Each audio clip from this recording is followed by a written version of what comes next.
ഇന്ന് compiler design module 4 നമ്മൾ start ചെയ്യാണ്. അതിനകത്ത് മെയിനായിട്ട് ഡീൽ ചെയ്യുന്ന രണ്ട് ടോപ്പിക്സ്, ഒന്ന് syntax directed translation and second is type checking. അപ്പോൾ സിൻടാക്സ് ഡയറക്റ്റഡ് ട്രാൻസ്ലേഷൻ എന്ന് പറയുമ്പോൾ നമ്മൾ ട്രാൻസ്ലേഷനെ ഡ്രൈവ് ചെയ്യുന്നത് സിൻടാക്സ് ആണ്, അല്ലെങ്കിൽ പാഴ്സറാണ്. അപ്പോൾ ഈ ട്രാൻസ്ലേഷൻ എന്ന് പറയുമ്പോൾ നമ്മൾ ഗ്രാമറിൻ്റെ കൂടെ ട്രാൻസ്ലേഷന് വേണ്ടിയുള്ള റൂൾസ് കൂടി സ്പെസിഫൈ ചെയ്യുന്നു. അപ്പോൾ ഈ ട്രാൻസ്ലേഷൻ മെത്തേഡ്സ് മെയിനായിട്ട് രണ്ട് ടൈപ്പാണ്. ഒന്ന് സിൻടാക്സ് ഡയറക്റ്റഡ് ഡെഫിനിഷൻ യൂസ് ചെയ്യാം, അല്ലെങ്കിൽ സെക്കൻഡ് മെത്തേഡ് എന്ന് പറഞ്ഞാൽ ട്രാൻസ്ലേഷൻ സ്കീംസ് യൂസ് ചെയ്യാം. പിന്നെ നമ്മൾ ആട്രിബ്യൂട്ട്സിനെ ഡിഫൈൻ ചെയ്യുന്നുണ്ട്, പിന്നെ ആട്രിബ്യൂട്ട്സ് എങ്ങനെ ഇവാലുവേറ്റ് ചെയ്യുമെന്നും പറയുന്നുണ്ട്. And the last topic is type checking, അതുപോലെ ടൈപ്പ് സിസ്റ്റംസ് എന്താണ്, സ്പെസിഫിക്കേഷൻ എന്താണെന്നുള്ളത്. നമ്മൾ ഫസ്റ്റ് 2 ഫേസിലാണ് ഓൾറെഡി നമ്മൾ പഠിച്ചത്. ഇപ്പോൾ ലെക്സിക്കൽ അനാലിസിസിലാകുമ്പോൾ നമ്മൾ സോഴ്സ് പ്രോഗ്രാമിൽ നിന്ന് ക്യാരക്ടർ സ്ട്രീം റീഡ് ചെയ്തു, അതിൽ നിന്ന് ടോക്കൺസിനെ ഐഡൻറ്റിഫൈ ചെയ്തു. ഈ ടോക്കൺസിന് നമ്മൾ സിൻടാക്സ് അനലൈസറിന് കൊടുത്തു. സിൻടാക്സ് അനലൈസർ എന്ത് ചെയ്തു, കോണ്ടെക്സ്റ്റ് ഫ്രീ ഗ്രാമർ യൂസ് ചെയ്തിട്ട് നമ്മളുടെ തന്നിട്ടുള്ള ടോക്കൺ സ്ട്രീമിന് നമ്മൾ ലിങ്ക് ചെയ്തേക്കുന്നത് ഗ്രാമറിനനുസരിച്ചാണോ എന്നുള്ളത് വെരിഫൈ ചെയ്യുക. ആണെങ്കിൽ അതിന് കറസ്പോണ്ടിങ് ആയിട്ട് പാഴ്സ് ട്രീ കൺസ്ട്രക്ട് ചെയ്യുക. അപ്പോൾ അത്രയാണ് നമ്മൾ സെക്കൻഡ് സ്റ്റെപ്പിൽ കഴിഞ്ഞത്. ഇനി ഈ പാഴ്സ് ട്രീയെ തന്നെ നമ്മൾ ബേസ് ചെയ്തിട്ടാണ് നമ്മൾ നെക്സ്റ്റ് സ്റ്റെപ്പ്, അതിൽ സെമാറ്റിക് അനാലിസിസ് നമ്മൾ ചെയ്യുന്നത്. അപ്പോൾ പറഞ്ഞാൽ പാഴ്സ് ട്രീയിൽ നമുക്കുണ്ടായിരുന്ന ഗ്രാമർ സിമ്പിൾസിൻ്റെ കൂടി അല്ലെങ്കിൽ നോട്ട്സിൻ്റെ കൂടെ നമ്മൾ അഡീഷണൽ ആയിട്ട് ഇൻഫർമേഷൻ അസോസിയേറ്റ് ചെയ്യുകയാണ് ചെയ്യുന്നത്. അപ്പോൾ സിൻടാക്സ് നമ്മൾ ഇതുവരെ ചെക്ക് ചെയ്തിരുന്നത്. അപ്പോൾ അതിൻ്റെ കൂടെ സെമാൻറ്റിക്സ് കൂടി ഇൻകോപ്പറേറ്റ് ചെയ്യാൻ വേണ്ടി ഗ്രാമർ സിമ്പിൾസിനൂടെ അഡീഷണൽ ഇൻഫർമേഷൻ നമ്മൾ ആഡ് ചെയ്യാൻ ശ്രമിക്കുകയാണ്. അതാണ് ബേസിക്കലി സെമാൻറ്റിക് അനാലിസിസിൽ നമ്മൾ നടത്തുന്നത്. അപ്പോൾ സെമാൻറ്റിക് അനാലിസിസിൽ നമ്മൾ കൺസ്ട്രക്ട് ചെയ്യുന്ന ഒരു ഡേറ്റ സ്ട്രക്ചറാണ് AST, അതായത് അബ്സ്ട്രാക്ട് സിൻടാക്സ് ട്രീ എന്ന് പറയും. It's A condensed form of parse tree. Parse ട്രീയുടെ തന്നെ ഒരു കണ്ടൻസ്ഡ് ഫോം എന്ന് വെച്ചാൽ അതിനേക്കാൾ കുറച്ച് ചുരുക്കി നമ്മൾ റെപ്രസെൻറ്റ് ചെയ്യുന്നതാണ് ഈ സിൻടാക്സ് ട്രീ എന്ന് പറയുന്നത്. അപ്പോൾ മെയിനായിട്ട് നമ്മളുടെ സിൻടാക്സ് ഡയറക്റ്റഡ് ട്രാൻസ്ലേഷൻ എന്ന പ്രോസസ്സ് മീൻ ചെയ്യുന്നത് translation is driven by the syntax അല്ലെങ്കിൽ parser. So it refers to the method of compiler implementation where the source language translation is completely driven by the parser. ഇപ്പോൾ parser ആയിരിക്കും നമ്മുടെ ട്രാൻസ്ലേഷനെ drive ചെയ്യുക. അപ്പോൾ ഇവിടെ നമ്മൾ ചെയ്യുന്ന മെത്തേഡ് എന്താണെന്ന് പറഞ്ഞാൽ സിൻടാക്സിൻ്റെ കൂടെ സെമാൻറ്റിക്സ് കൂടി അസോസിയേറ്റ് ചെയ്യാൻ ശ്രമിക്കുന്നു. അതിനുവേണ്ടി നമ്മൾ ഗ്രാമർ സിമ്പിൾസിൻ്റെ കൂടി കൂടുതൽ ഇൻഫർമേഷൻ നമ്മൾ അസോസിയേറ്റ് ചെയ്യാൻ ശ്രമിക്കുകയാണ് ചെയ്യുന്നത്. അപ്പോൾ അതിന് മീനിങ് ഫുൾ ആക്കാൻ വേണ്ടി. അപ്പോൾ ഈ ഇൻഫർമേഷൻ അസോസിയേറ്റ് ചെയ്യാൻ വേണ്ടി നമ്മൾ പ്രാക്ടിക്കലി ചെയ്യുന്ന മെത്തേഡ് എന്ന് പറഞ്ഞാൽ ഓരോ ഗ്രാമർ സിമ്പിൾസിന് കൂടെയും ആട്രിബ്യൂട്ട്സിനെ അറ്റാച്ച് ചെയ്യാം. So associate information by attaching attributes to the grammar symbols. അപ്പോൾ ഗ്രാമർ സിമ്പിൾസ് ഓരോന്നിൻ്റെയും കൂടെ നമ്മൾ ആട്രിബ്യൂട്ട്സിനെ അസോസിയേറ്റ് ചെയ്യാൻ ശ്രമിക്കുന്നു. അപ്പോൾ ഈ ആട്രിബ്യൂട്ട്സ് എന്ന് പറഞ്ഞാൽ നമ്മളുടെ അതിന് ആ പർട്ടിക്കുലർ സിമ്പിൾ റിലേറ്റഡ് ആയിട്ടുള്ള കൂടുതൽ ഇൻഫർമേഷൻ അതിൻ്റെ കൂടെ ആഡ് ചെയ്യാനാണ് അത് നമ്മളെ ഹെൽപ്പ് ചെയ്യുക. അപ്പോൾ ആട്രിബ്യൂട്ട്സ് എന്ന് പറഞ്ഞാൽ ഈ ഓപ്ഷൻസ് എല്ലാം വരാം. അപ്പോൾ കോൺസ്റ്റൻ്റ് ആണെങ്കിൽ അതിൻ്റെ വാല്യൂ നമുക്ക് ആട്രിബ്യൂട്ട് ആയിട്ട് കരുതാം. ഈ വേരിയബിൾസ് ആണെങ്കിൽ അതിൻ്റെ പേര്, ടൈപ്പ്, സ്കോപ്പ്, വാല്യൂ ഇതെല്ലാം വരാം. ഓപ്പറേഷൻസിൻ്റെ കേസിലാണെങ്കിൽ ഓപ്പറാൻസ്, ഓപ്പറേറ്റർ ഇതെല്ലാം ആട്രിബ്യൂട്ട്സ് ആണ്.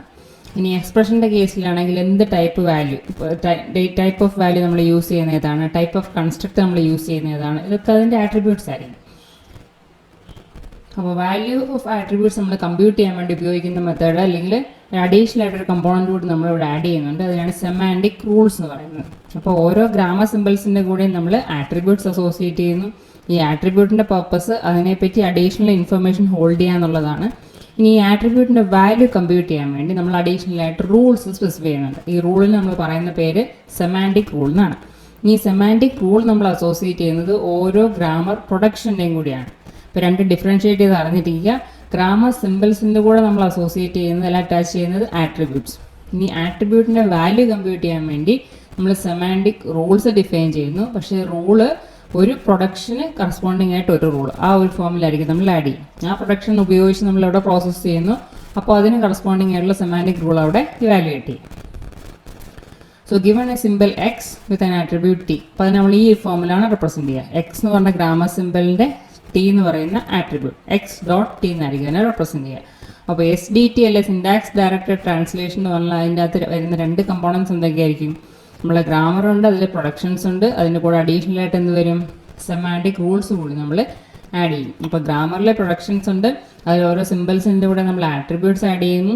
ആട്രിബ്യൂട്ട്സിനെ ഇവാലുവേറ്റ് ചെയ്യാൻ വേണ്ടി സെമാൻറ്റിക് റൂൾസ് ആഡ് ചെയ്യുന്നു. അപ്പോൾ റൂൾ നമ്മൾ ഡിഫൈൻ ചെയ്യുന്നത് ഓരോ പ്രൊഡക്ഷന് കറസ്പോണ്ടിങ് ആയിട്ടായിരിക്കും ഓരോ സെമാൻറ്റിക് റൂൾ നമ്മൾ ഡിഫൈൻ ചെയ്യാം. ഇനി SDT നമ്മൾ ഫോളോ ചെയ്യുന്ന ഏറ്റവും കോമൺ മെത്തേഡ് എന്ന് പറഞ്ഞാൽ translating a string into a sequence of actions by attaching one such action to each rule of the grammar. അപ്പോൾ ഗ്രാമറിലെ ഓരോ റൂളിനും കറസ്പോണ്ടിങ് ആയിട്ട് ഓരോ ആക്ഷൻ അല്ലെങ്കിൽ ഓരോ സിമാൻറ്റിക് റൂൾ നമ്മൾ ഡിഫൈൻ ചെയ്യും. അപ്പോൾ ട്രാൻസ്ലേറ്റ് ചെയ്യാന്ന് പറഞ്ഞാൽ നമ്മളിപ്പോൾ 5 പ്രൊഡക്ഷൻസ് ഉണ്ടെങ്കിൽ ആ 5 പ്രൊഡക്ഷൻസ് ഏതെങ്കിലും ഓർഡറിൽ അപ്ലൈ ചെയ്തിട്ടായിരിക്കും നമ്മൾ ആ സ്ട്രിങ്ങിനെ ട്രാൻസ്ലേറ്റ് ചെയ്യുക. അപ്പോൾ ആ 5 റൂൾ നമ്മൾ 5 പ്രൊഡക്ഷൻസ് നമ്മൾ അപ്ലൈ ചെയ്യുമ്പം ഓരോ പ്രൊഡക്ഷനും അപ്ലൈ ചെയ്യുന്ന സമയത്ത് അതിന് കറസ്പോണ്ടിങ് ആയിട്ടുള്ള ആക്ഷൻ കൂടി നമ്മൾ എക്സിക്യൂട്ട് ചെയ്യുന്നുണ്ടാവും. അപ്പോൾ ഈ ആക്ഷൻസിൻ്റെ ഒരു സീക്വൻസ് ആയിട്ട് നമുക്ക് ഈ ട്രാൻസ്ലേഷൻ ഇൻ്റർപ്രറ്റ് ചെയ്യാം. So translating A string can be interpreted as equivalent to a sequence of actions.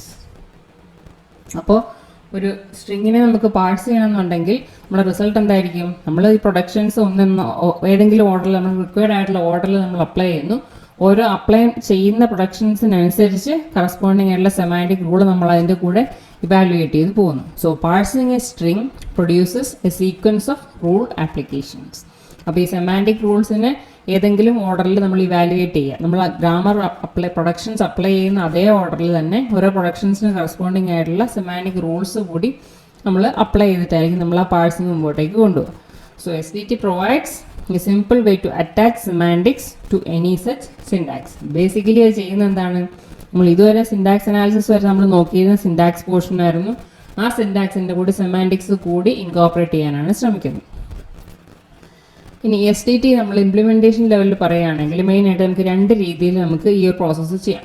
So there are 2 notations for associating semantic rules with productions. അതിൽ ഫസ്റ്റ് വൺ എന്ന് പറഞ്ഞാൽ SDD എന്ന് പറയും, syntax directed definition, and second one is translation schemes. അപ്പോൾ നമുക്ക് ഈ semantic rules പ്രൊഡക്ഷൻ്റെ കൂടി associate ചെയ്യാനായിട്ട് 2 അപ്രോച്ച്. അതിൽ ഫസ്റ്റ് വൺ ആണ് SDD, സെക്കൻഡ് വൺ ആണ് ട്രാൻസ്ലേഷൻ സ്കീം. ഇത് നമ്മൾ ഓരോന്ന് ഡീറ്റെയിൽഡ് ആയിട്ട് പഠിക്കും. അപ്പോൾ SDD എന്ന് പറഞ്ഞാൽ it's A high level specification. അപ്പോൾ ട്രാൻസ്ലേഷന് വേണ്ടി നമ്മൾ ഉപയോഗിക്കാവുന്ന ഒരു ഹൈ ലെവൽ സ്പെസിഫിക്കേഷനാണ് ഈ SDD എന്ന് പറയുന്നത്. അപ്പോൾ അതിൽ നമ്മൾ ഹൈ ലെവൽ എന്ന് പറയുമ്പോൾ നമുക്കറിയാം അതിൽ താഴേക്കുള്ള കാര്യങ്ങൾ ഇന്ന ഡീറ്റെയിൽസ് ഒന്നും നമ്മൾ ഇൻക്ലൂഡ് ചെയ്യുന്നില്ല. So hide implementation details. Implementation details ഇവിടെ കാണിക്കുന്നില്ല എന്ന് മാത്രമല്ല യൂസർ ഏത് ഓർഡറിൽ റൂൾസ് ഇവാലുവേറ്റ് ചെയ്യണം എന്ന് സ്പെസിഫൈ ചെയ്യേണ്ട ഒരു സിറ്റുവേഷനും ഇല്ല. So it frees the user from having to specify explicitly the order in which translation takes place. അപ്പോൾ സെമാൻറ്റിക് റൂൾസിനെ നമുക്ക് ഏത് ഓർഡറിലാണ് ഇവാലുവേറ്റ് ചെയ്യേണ്ടത് അല്ലെങ്കിൽ എങ്ങനെയാണ് ട്രാൻസ്ലേറ്റ് ചെയ്യേണ്ടത് എന്നുള്ളത് യൂസർ സ്പെസിഫൈ ചെയ്യേണ്ട ആവശ്യമില്ല. അപ്പോൾ അതുകൊണ്ടാണ് കംപ്ലീറ്റ്ലി ഹൈ ലെവൽ സ്പെസിഫിക്കേഷൻ എന്ന് നമ്മൾ പറയുന്നത്. ഇനി സെക്കൻഡ് മെത്തേഡ് എന്ന് പറഞ്ഞാൽ നമ്മുടെ ട്രാൻസ്ലേഷൻ സ്കീം എന്നാണ് നമ്മൾ പറഞ്ഞത്. നേരെ അതർ എൻഡ് എന്ന് വേണമെങ്കിൽ പറയാം. ഇവിടെ നമ്മൾ ഹൈ ലെവൽ സ്പെസിഫിക്കേഷൻ ആണെന്ന് പറഞ്ഞു. അപ്പോൾ പക്ഷേ ട്രാൻസ്ലേഷൻ സ്കീമിൻ്റെ കേസിൽ ഇറ്റ്സ് ലോ ലെവൽ സ്പെസിഫിക്കേഷൻ. അപ്പോൾ ഇവിടെ നമ്മൾ ഇംപ്ലിമെൻറ്റേഷൻ ഡീറ്റെയിൽസിനെ ഹൈഡ് ചെയ്തു എന്ന് പറഞ്ഞു. പക്ഷേ ട്രാൻസ്ലേഷൻ സ്കീം ആകുമ്പോൾ അതുകൂടി നമ്മൾ ഇൻക്ലൂഡ് ചെയ്യാണ് ചെയ്യുന്നത്. Allow some implementation details to be shown. ഇനി SDDയുടെ കേസിൽ നമ്മൾ തേർഡ് പറഞ്ഞ point, free the user from having to specify explicitly the order. അപ്പോൾ റൂൾസിനെ ഇവാലുവേറ്റ് ചെയ്യേണ്ട ഓർഡർ യൂസർ സ്പെസിഫൈ ചെയ്യേണ്ട ആവശ്യമില്ല എന്നാണ് പറഞ്ഞത് SDDയുടെ കേസിലാണെങ്കിൽ. പക്ഷേ ട്രാൻസ്ലേഷൻ സ്കീമിൻ്റെ കേസിലാണെങ്കിൽ റൂൾസ് ഏത് ഓർഡറിൽ ഇവാലുവേറ്റ് ചെയ്യണം എന്നുള്ളത് അതിൻ്റെ ഓർഡർ നമ്മളവിടെ കറക്റ്റായിട്ട് ഇൻഡിക്കേറ്റ് ചെയ്യണം. അതാണ് മെയിനായിട്ട് ഈ 2 അപ്രോച്ചുകൾ തമ്മിലുള്ള ഡിഫറൻസ്.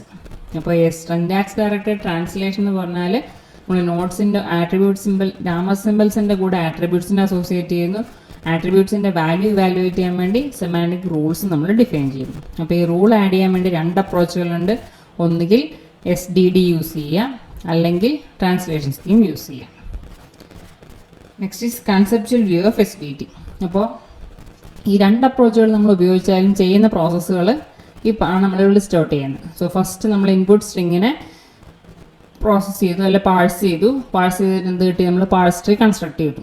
ഇനി പാഴ്സ് ട്രീയിൽ നിന്ന് നമ്മൾ ഈ ട്രീയിൽ ട്രാവേഴ്സ് ചെയ്യുക. അത് കഴിഞ്ഞിട്ട് ഏത് ഓർഡറിൽ നമ്മൾ ഈ പാഴ്സ് ട്രീ നോട്ട്സിലുള്ള ഓരോ പ്രൊഡക്ഷൻ്റെ കൂടെയുള്ള റൂൾസ് ഇവാലുവേറ്റ് ചെയ്യണം എന്നുള്ളത് ഐഡൻറ്റിഫൈ ചെയ്യുക. അപ്പോൾ ഈ റൂൾസ് ഏത് ഓർഡറിൽ ഇവാലുവേറ്റ് ചെയ്യണം എന്ന് ഐഡൻറ്റിഫൈ ചെയ്യാൻ വേണ്ടി നമ്മളിവിടെ കൺസ്ട്രക്ട് ചെയ്യുന്ന ഒരു ചെറിയ ഡേറ്റാ സ്ട്രക്ചറാണ് ഡിപ്പെൻഡൻസി ഗ്രാഫ് എന്ന് പറയുന്നത്. It is A directed graph.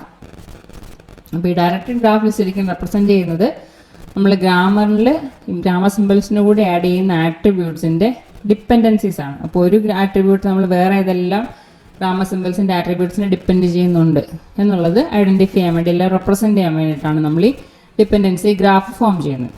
അപ്പോൾ ഫസ്റ്റ് ഇൻപുട്ട് സ്ട്രിങ് നമ്മൾ പാഴ്സ് ചെയ്യുന്നു, പാഴ്സ് ട്രീ ഫോം ചെയ്യുന്നു, പിന്നെ അതിൽ നിന്ന് ഡിപ്പെൻഡൻസി ഗ്രാഫ് ഫോം ചെയ്യുന്നു, പിന്നെ അതിൽ നിന്ന് ഒരു മെത്തേഡ് ഓഫ് സോർട്ടിങ് യൂസ് ചെയ്തിട്ട് ഏത് ഓർഡറിൽ റൂൾസ് ഇവാലുവേറ്റ് ചെയ്യണം നമ്മൾ ഐഡൻറ്റിഫൈ ചെയ്യുന്നു. നമ്മളത് ഡീറ്റെയിൽ ആയിട്ട് ഡിപ്പെൻഡൻസി ഗ്രാഫ് പഠിക്കും. അപ്പോൾ ഈ സെമാൻറ്റിക് റൂൾസിൻ്റെ ഇവാലുവേഷൻ എന്ന് പറഞ്ഞാൽ പല റിസൾട്ട് നമുക്ക് തരാം, പല രീതിയിൽ നമുക്ക് അതിനെ ഇൻ്റർപ്രറ്റ് ചെയ്യാൻ പറ്റും അതിൻ്റെ റിസൾട്ടിനെ. ചിലപ്പോൾ അത് കോഡ് ജനറേറ്റ് ചെയ്യാം, ചിലപ്പോൾ സിമ്പിൾ ടേബിളിൽ എന്തെങ്കിലും വാല്യൂസിനെ അപ്ഡേറ്റ് ചെയ്യാം, എറർ മെസ്സേജസ് ഇഷ്യൂ ചെയ്യാം, അല്ലെങ്കിൽ എന്തെങ്കിലും സെമാൻറ്റിക് ചെക്കിങ് പെർഫോം ചെയ്യാം. അങ്ങനെ പല രീതിയിൽ സെമാൻറ്റിക് റൂൾസിൻ്റെ റിസൾട്ട് നമുക്ക് ഔട്ട്പുട്ട് ആയി. അപ്പോൾ സെമാൻറ്റിക് റൂൾസ് ഇവാലുവേറ്റ് ചെയ്യുന്ന ആയിരിക്കും നമ്മളുടെ ട്രാൻസ്ലേഷൻ നമ്മൾ ഡ്രൈവ് ചെയ്യുന്ന നമ്മുടെ ടാസ്ക് എന്ന് പറഞ്ഞത്. So the translation of the token stream is the result obtained by evaluating the semantic rules. അപ്പോൾ ഓരോ പ്രൊഡക്ഷനും കറസ്പോണ്ടിങ് ആയിട്ടുള്ള റൂൾസ് നമ്മൾ ഇവാലുവേറ്റ് ചെയ്യുന്നു. ആ ഇവാലുവേഷൻ കഴിയുമ്പം നമ്മുടെ ട്രാൻസ്ലേഷൻ നടന്നിട്ടുണ്ടാവും.